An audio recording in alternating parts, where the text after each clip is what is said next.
Hello, everybody. Welcome to session 4 of Unit 7, Module 2, Overs and Unders. We're going to start out with another problem string. Like I said yesterday, the next few lessons all begin with problem strings. We're going to use a strategy, right, called overs and unders. You all will take an assessment today. It's called fraction division. Make sure that you get those finished and submitted. You have the workplace games. You can play the roll 5. You can play the quotients to 100 race. When we're all the way done with everything, make sure that you finish the student book page 273 and your home connection book pages 141 and 142. But before we get going, go ahead and open up to your homework yesterday. That was page 272 in your student book. Go ahead and pause the video. Make sure that you have the answers. Remember where it says work will vary. It doesn't matter what you have written down as long as you have the right answer, because you can come up with an answer just as easily doing a wide variety of strategies. So whatever strategy works best for you, as long as you came up with the right answer, that would be great. Go ahead and push play on the video when you're all ready. All right, welcome back. So today what we have is a problem string. I'm going to need you to get out your notebooks and write over and unders. It's a strategy that, we kind of use. It's like a number line strategy, if you will. All right, so let's take a look at our first problem here, right? And so we are going to, we can't do that. We can't have it that big. All right. So we're going to divide 594 by 66, but how do we do that? Okay, well, the first thing we know is that 1 equals 66, right? Within our division problem. So 1 equals 66. So then what would 10 equal? 10 would equal what? Right, 660.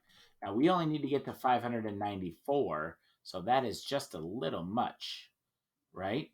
So we need to subtract, and we need to subtract 594 from 66. I'm going to let you work that one out for me. What did you come up with your answer? And at any time, if this is moving too fast for you, please pause the video, do the work, and then come back to us.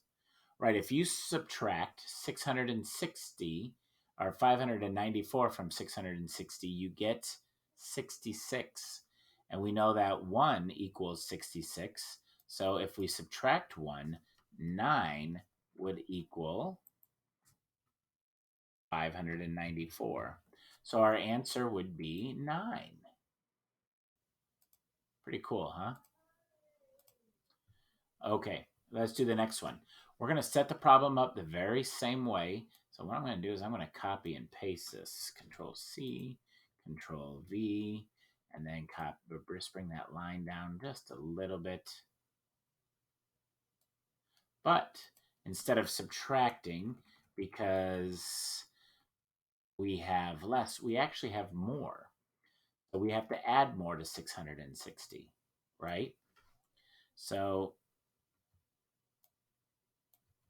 let's go ahead and try adding one more. So we'll go to 11. How do I figure out 11? Well, I'm just going to add 66. So instead of subtracting, I'm going to add, right? And if I add 66 to 660, I'm going to get 726. So now I have 11 as my answer, right? So then what happens when I want to divide 132 by 66? Same way that we were doing it before. I'm going to start with the 1 and the 66, right? But I don't need to go very far, so I'm going to go straight to 2 and see what 2 is. Do you know what 66 plus 66 is? Right, 132. So 2 is my answer. All right, so now let's take a look at what our next problem is.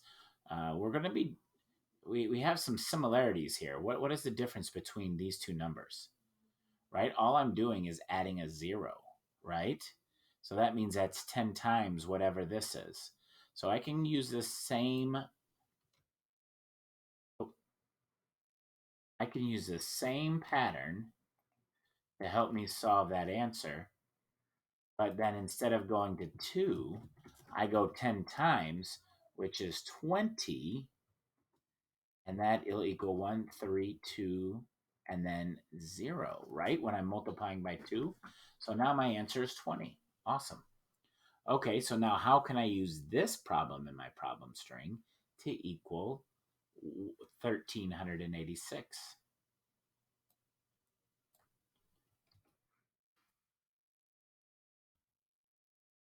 Well, obviously I have to add more, right? So how much more should I add? I'm going to change that to white again. How much should I add? Well, the difference is 66. And I know that 1 equals 66. So if I just add one more, I know that 21 equals 1386. So my answer is 21. So how am I going to figure out 1,245? I'm going to use this problem again. Get rid of that. Well, I have to subtract the 2. So subtract 1,254 from 1,320. And what do you think you get?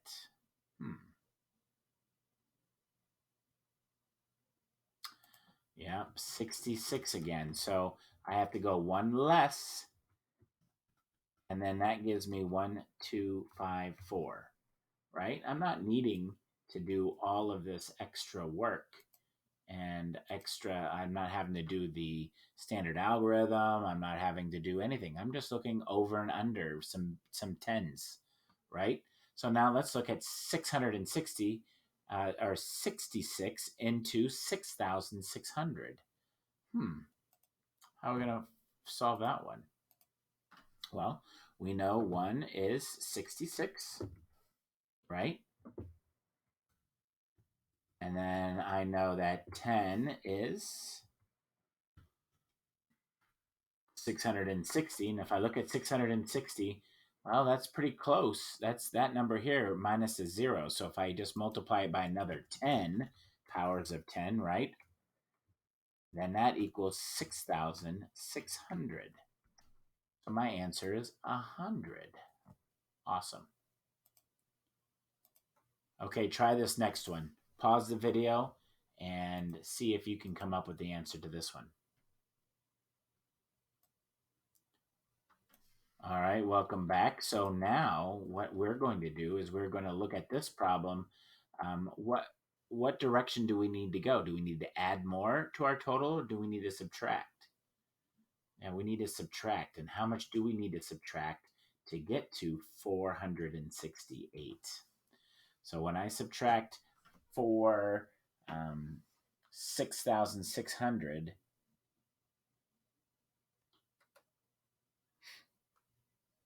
and I subtract 6,468 from that, you get 132.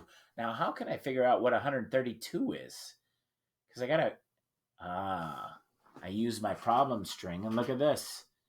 2 is 132. So all I would have to do is subtract 2, and that gives me my answer to 6,468. Now, I'm kind of liking this method. All right, so now, it doesn't follow any patterns. Finish the last problem for us on this problem string. How are you going to figure out what 88 into 8,712 is?